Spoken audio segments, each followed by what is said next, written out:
That's Dr. Ford. I'm going to need you with me. Let me see if this microphone is the one that we can work with now. Dr. Ford, let's walk up the road because we are supposed to see one of your patients, but quite a bit might have been missed by the public, and they certainly want to hear from you on this question of where are we right now? You have described this situation as being like a storm. Where is Barbados in this storm at the moment, and where do we seem to be heading in the short term? I think we certainly have entered the storm. In the short term, where we are will depend on every single person listening to me, to be very clear there. The only way we're going to make it out of this storm that we're in. We saw 168 persons today, 100 and something the day before. The only way we're going to make it out of the storm is for people to just listen and fall in line. And what do I mean by that? In short, people need to wear their masks, don't congregate together, go and get vaccinated. Protect all the older people in your household by getting them vaccinated. You just got to go out there and do it, just to protect them. Because the truth is, they are the vulnerable ones. They're the ones with the diabetes and hypertension. But also for the young people out there who think that you're infallible, that nothing can happen to you. I will take you into the ICU and show you what it looks like. I gave the figures before, just now, on live, as to where we are. Total of at least 11 out of 23 people are under the age of 50 years of age. That's significant. 3 of them, as I mentioned before, we know what the age groups are already. Yes? Within that below 30 age group. Above that, in the 30s, generally, we have another set of people again. This is worrisome, David. And it looks like the rest of the globe, which is no different than what we're seeing in other Caribbean countries. And we really can make a difference in this country. We have to protect our young people. We have to protect our old people. And what really it is in my mind is that we must not be selfish in our thinking and be selfish in what we do as citizens. We have to be responsible citizens in every single way if you're going to make it safely out of the storm. And I will tell Barbadians, in the midst of a storm, we all know one important fact for a hurricane. There's the eye. So there's a point that may come where things seem calm. But as that point comes, we also need to consider the next part, which is important. That there's more fury on the other side. But how long we stay in that calm will be dependent on the things that I continue to mention over and over again. And I saw this coming to us as a country. Well, you saw it coming 2 weeks ago. Yes, I did. Now, 2 weeks from now, where will we be if we keep on this trajectory? If we keep on this trajectory, I am telling you, I want to say, and it's hard for me to say as a physician, my job is to save lives. But I can't guarantee that I can save every single Barbadian in this country who gets ill. Right? I can't guarantee that we will have enough ventilators if we continue on a trajectory like this to save every single person in this country. Because no country in the globe has done that. We have all ended up in issues with ventilators, oxygen, and we have all of these lovely things. But how well we do will depend on what I've said a million times over. For people standing up.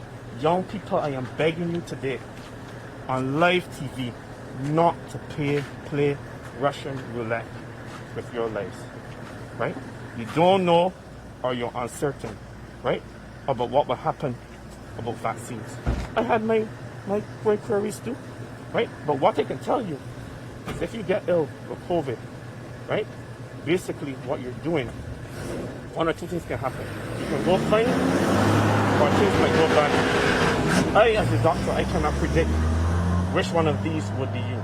So I'm asking you today, I'm pleading with you on national TV, on live, wherever this goes, to repeat it over and over to every single person in your household, to your old granny in your household today. I'm asking you, on behalf of the staff here, who are basically out to all, we're out to all, right? I'm pleading with you today, right? Not only based on the numbers today, but based on what we're seeing right over here in this building. That's the primary isolation. Yes, primary isolation. I'm pleading with you We are a horrible state in this country, potentially, and it's up to you to make the difference. Now, let's be realistic about this. If people got vaccinated today, it takes time Yes. before the vaccine takes effect. Yes. So in between now and then, we have a problem. Is the horse out of the stable? Well, one could think of it like that, but I can tell you where vaccines are concerned, any sense of protection is important. So after the first vaccine, after a period, it gives about 30% or just 20 to 30% protection from getting hospitalized and getting very ill. And even a small percent will change the trajectory of where we are. Ideally, David, I would love 6 weeks for the storm to come and we to be in the eye of the storm. Because we know when we hit the other side, we're going to be okay. The problem in Barbados, people have to understand, is not what people think. The problem is actually this. The problem is basically that we will overrun our healthcare system with a large percent of unvaccinated people in our population. If there's a large percent of unvaccinated people in our population, we will overrun our healthcare system, right, in terms of allowing people not to have to go on ventilators, for example, or to be in primary isolation care for 21 days. This is particularly important. Where are we here now on the compound? So we are here now at the tertiary, outside the tertiary isolation, and one of the patients has really consented to speak to us, and I think several of them want to speak, but we have some tight constraints to spot. Yeah. So it'll be interesting to hear what he has to say. I'm going to step off and let them do what they have to say with their own experience. But I think Barbados have to realize this is real. We can't pretend that we are not where we are at this point. Right. I'm not being alarmist here. I'm just telling you reality. Just like I told you 2 weeks ago on national TV that this was a serious event. I'm telling you today that we've entered the storm, and it's up to you to hunker down and do all the things that you're supposed to do to get us through this, to the eye of the storm. And in the eye of the storm, when we're all vaccinated, we can move into the next part of the storm unchallenged. But before you go, you have to tell us where we are likely to be within the next 2 weeks, given the fact that we do not have as many people vaccinated that could stop us or stem the tide that we are into right now. Right. What's the projection? So I think the UW has already projected quite well, and I think they did it the first time around. We could have, if some of the barriers not in place, we could have almost 500 people a day, as has been said before. How do you cope? I mean, how do you cope tonight? When more people come in here tonight, what happens? So people will come here tonight, and we have some other admission sites, but that's not sustainable forever. The only way we're going to curb that is by people's behavior and to deal with people's behavior. And that will allow to stop our spreads, especially in households. I will tell you that there are so many households that are admitted in facilities that are positive. Young children, older people, I don't know. I suppose people need the stats.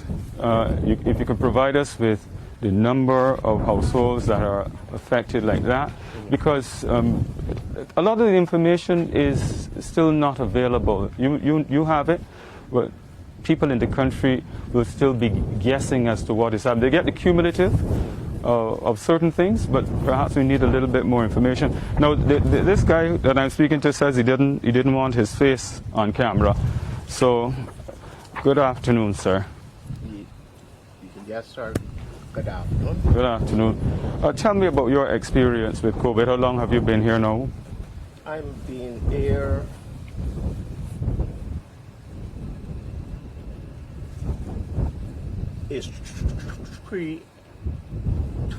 today is actually 4 weeks.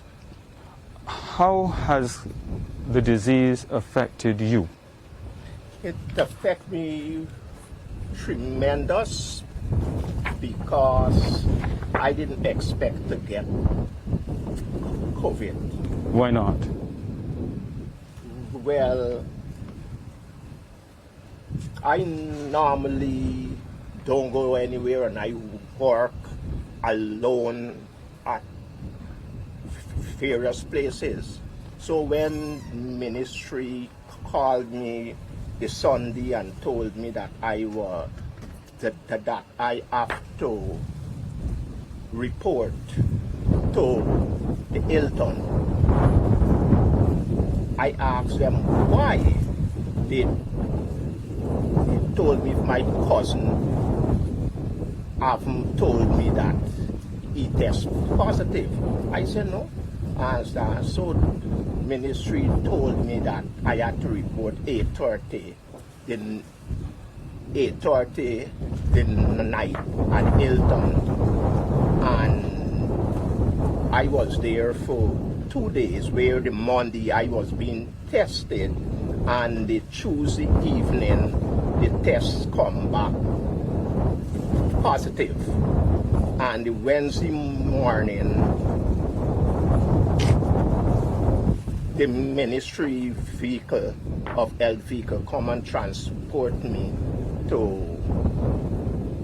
Arson Point. How sick have you been? Because as we speak, you have oxygen, an At the oxygen time tank. from the Hilton, I did not add any oxygen, but as soon as I come up here, they do tests with me and put me right away from this section here straight over into ICU, where I was immediately on oxygen.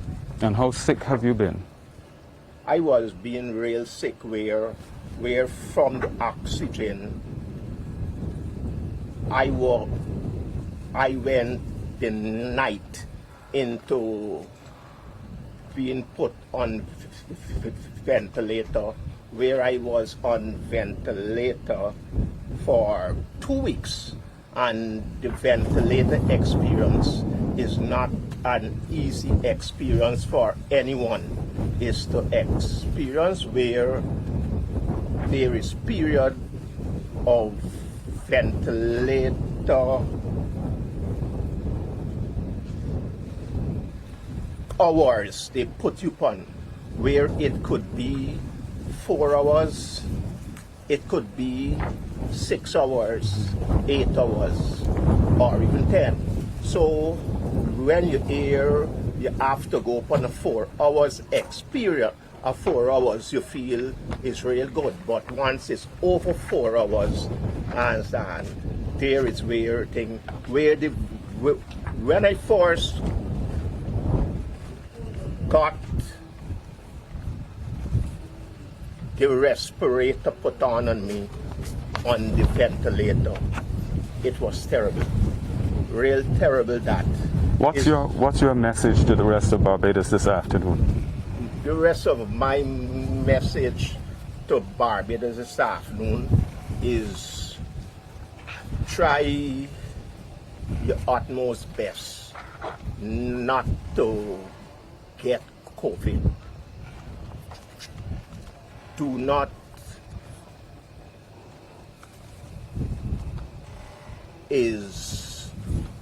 go places is where you are supposed to go, but sometimes it could come right inside your house. Did it change your speech? Huh? Did COVID change your speech?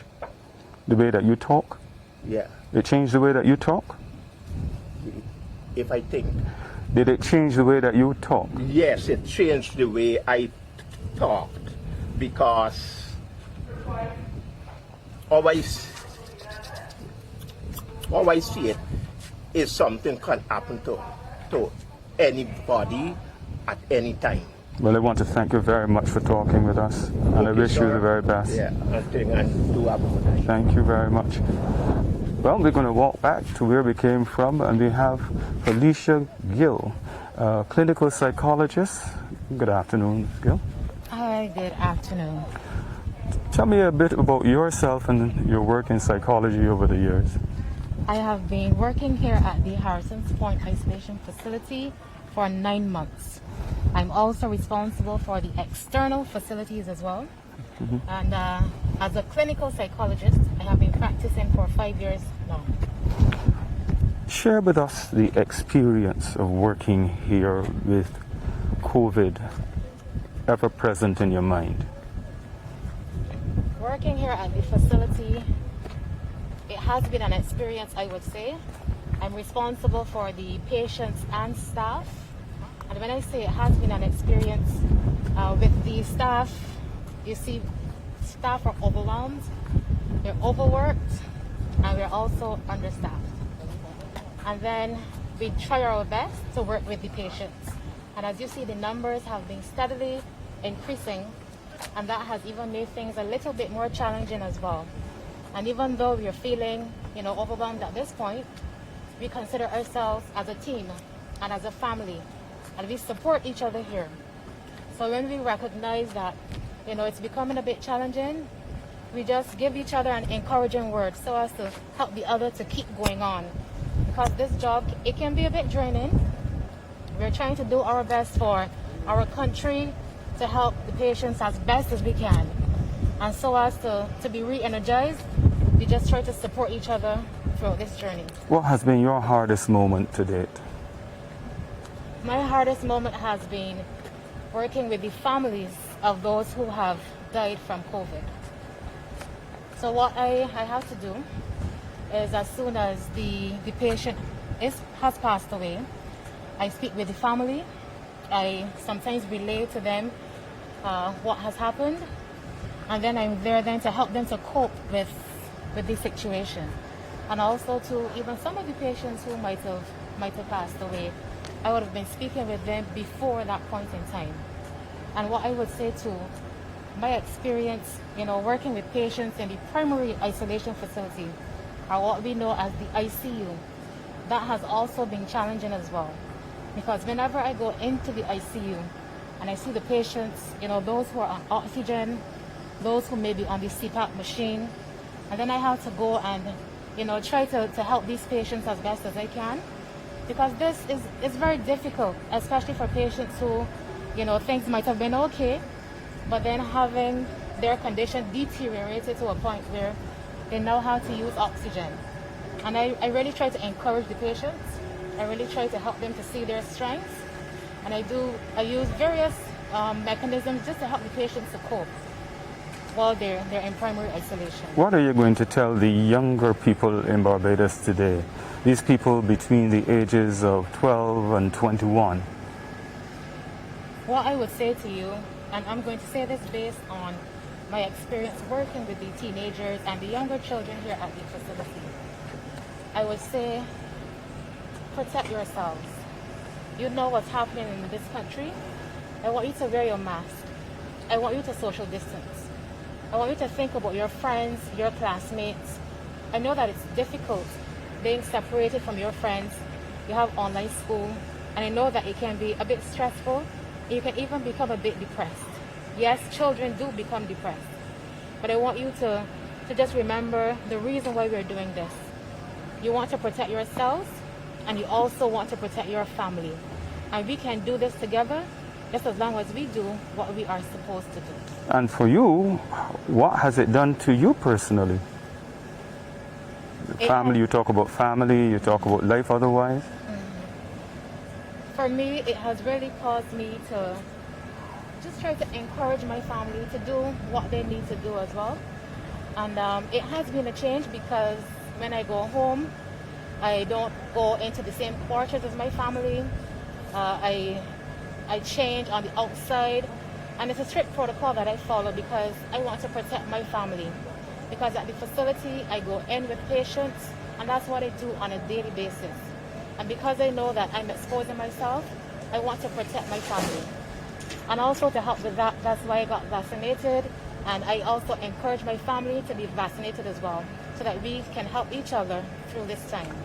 Thank you, clinical psychologist Felicia Gill. Thank you very much. And let me cross over now. We go back to Lisa Lord, and she has one of the doctors who has been really on the front line of this fight against COVID in Barbados. That's right. If I could just borrow your mic, as I said, it is a moving broadcast, and we have Dr. Amory Hassel. She's a pulmonary and intensive care specialist, and she's actually in charge of the intensive care unit at the Queen Elizabeth Hospital. Dr. Hassel, how does Harrison Point differ from what you see in the ICU?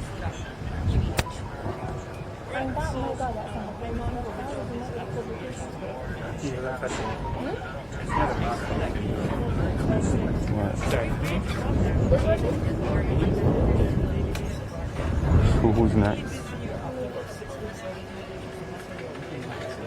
Who's next?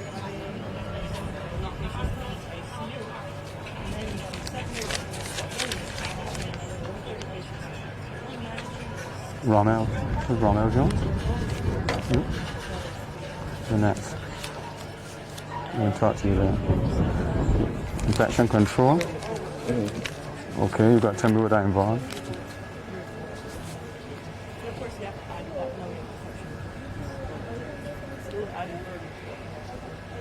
So if you could just move over here. I'm not sure the average Barbadian knows what a ventilator looks like. We hear about them all the time. This is a ventilator. But before we go into the demonstration, I want you to explain to me how COVID impacts the lungs specifically.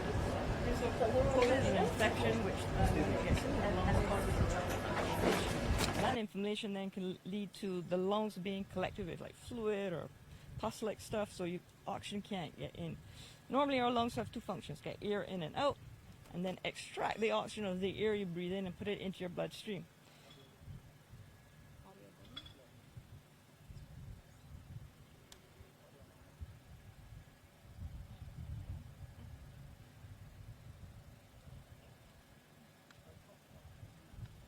Sorry, we seem as though we lost audio there for just a minute. Do we have it back? Yes, it's on now.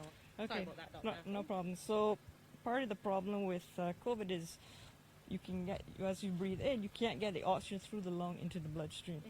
And so your lungs have no longer the capacity to oxygenate your body. And obviously you need oxygen to all your organs in order to function. So for that reason, the first stage in general, if you can't get oxygen through your lungs, is that we put you onto something called just normal oxygen supplementation. Okay, let's get my little props here.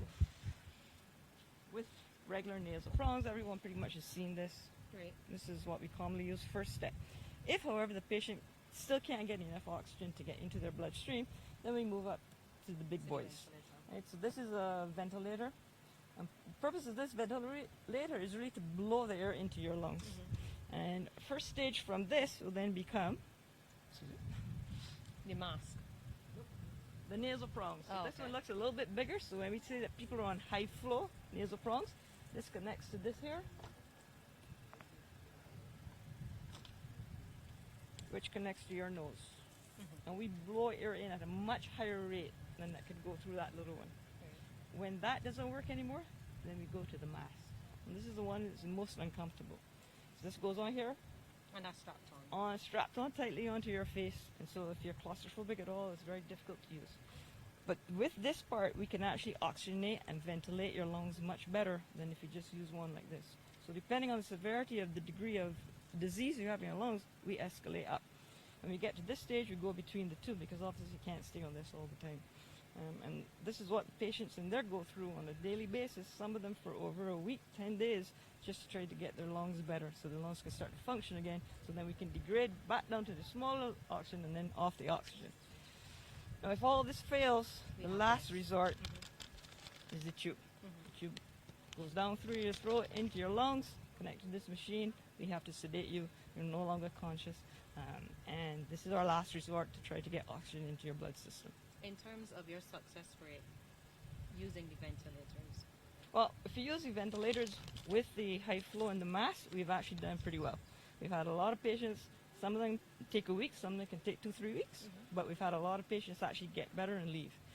If we have to go down with the tube, which means the lungs are extremely damaged, our success is not so great. We've only had 2 people so far come off the machine. So we try our best to keep use these two as best as we can, talking with the patients, trying to convince them to use this, because we know that we don't want them to move on to this. and you mentioned to me that you're the only intensive care specialist down here at the moment. You're working some very long hours, and you had indicated that you're disappointed that people are measuring your success by the number of deaths, or failures rather, by the number of deaths we're having. Well, I think this is the only disease in the world where every time someone dies, you record it, and it's announced publicly. I mean, people are dying every day at the hospitals, and nothing is recorded there. And so, even though people are going to die, and we know that, no one talks about the people who actually made it out with these two mechanisms of getting them out, and we have a lot higher percentage of that. Dr. Hassel, thank you so much for talking to us, and thank you for your service. I'm going to hand over now to Mr. Ellis. I believe he's going to speak to somebody now in infection control. Well, we do have a limited time now, As we said earlier, we only had about 40 minutes. 40 minutes, and therefore I think the person that I will try to wrap up with here now is Dr. Ford again. And there's some people behind the scenes. You, sir, you are? Hey, good afternoon. My name is Ronald Jones. What do you do here? Infection control officer here at RCC. What does that entail? Basically, right now we do surveillance and reporting, but majorly I do training. We recently trained 172 persons for this particular event. That's basically it right now. How has all of this struck you as a person, though? Pardon? How has it all struck you as a person, coming to work here, seeing all that is happening here? Previously I was employed under the QA, so I pretty much am aware of this kind of environment. But recently I've seen more young people in a medical facility than I've ever seen before, even younger children. So it is a very serious situation. I hope that the Bajans will take it seriously. And who else do we have? Rico then. And your area is what? I'm already. An orderly? Yeah. Okay. So for you, what has the experience been like, Rico? You know, you want me to be honest, because on the outside you can't really gauge the seriousness of the matter. From being on the inside, like, full get the full thing. Well, thank you very much for taking time out and speaking with us. Because of the limited time that we have had, we will have to wrap up this particular broadcast. But more than anything else, we hope that the message has been conveyed that Barbados is at a point right now, a tipping point as it relates to COVID. And we have heard from Dr. Corey Ford, and we've heard from some of the others here, that we are essentially in the eye of a storm. And it requires each and every one of us in the country to take this matter far more seriously. Dr. Ford, your closing comment? My closing comments today to all Barbadians is to take heed of what's ahead. Wear your mask. All young people, all older people. Protect your old granny who's in the house. I want my team to come guys. This is important. Come, because I think you have to understand, you have to understand that this is a hard bunch of very young people who step forward in this country to try to protect us in a very difficult time. And I think that the country needs to understand where we are at, the sort of work that every single person here is doing. And you will get to see inside the ICU, unfortunately because of the logistics, but we will do that today. I promise you that. Right? But this is a hard-working team. The operational manager, Scala, and all of these guys who have stepped forward for this country in a time which I believe is a desperation time, in the middle of a storm. And I hope that we get closer to the calm, but that calm is going to be that. Every single one of you that's listening today, protect that old granny in the house. Protect that 2, 3-year-old, 5-year-old, 15-year-old who was in ICU a few days. I'm asking you to step forward, go and get vaccinated, and this is not a vaccination drive, right? Go and get vaccinated and protect them from being in that ICU, being in that machine as all of you saw today, being in that mask on their face, right? And they're going to get graphic later and showing you what's going on, because people just are not understanding the gravity where we are. And as I finish off, and what I have to say today, David, I'm going to tell you this, that every single day I get up, I know millions of Barbadians listening today are praying for me and this team right here. But I pray for myself every day. And one of the things I pray is that people out there in Barnyard, Barbados, that God speaks to them. Whatever God you listen to today, that God speaks to you and tell you basically to get up. And don't only think about yourself, think about your neighbor, because that's who true Barbadians are. People who will get up and take care of the Barbadians. If you see someone not wearing a mask, talk to them about it, right? If you see if somebody hesitant about vaccination, you had your vaccine, right, and you walk in and you're safe, talk to that individual. If you see a young person out there who thinks that they're fine and nothing can happen to me, remind them of this video today. You circulate a lot of things out there. A lot of it don't be true. But I'm asking you today to circulate this team who's been working valiantly for a year and a half for this country. And not only what's over here, the ones in the EOC at the Ministry of Health, the Minister of Health himself, and for all of the work that the QEH through the Board of Management Hospital, and I have to mention the Juliet Bino Sutherland, who's been a superstar, I think, for us down here at Harson's Point, and provided almost every single thing, and Dr. Abdul Mohammed. These are the true people who have stepped forward to help this country, and you have to help us to get there. The 168 cases that we have today is a challenge. We will see bigger challenges ahead. But how big those challenges are will depend on you. They're tired. Are you all tired? How tired are you? Exhausted. And it's up to you who are listening today to make it happen. I can't do any more. We can try to save every life in there we can, right? At our own life risk. And some of us, can't say who in the crowd, but some of us have even become infected with COVID. Not me, just in case you're wondering, right? But they're still here standing, fighting even after that battle. And that speaks a lot. All you young people out there who think you're infallible, I'm telling you, and I'm going to show you today, and I see you on a different switch, David, what's really going on in there, because that's the only way you're going to understand. And there are others who are not here, who are behind the scenes, who are fighting the battle, and I want to thank all of them today. But you have the choice. It's up to you. It's totally up to you right now. Thank you, Dr. Corey Ford. The final word is yours, Lisa Lauren. Despite the challenges that we would have had, the technical issues in terms of audio at the beginning of the broadcast, I'm sure that the message Dr. Ford got across. We want to thank him and the team here at the Harrison Point facility for the yeoman service that they're giving to Barbadians at this time. Thank you.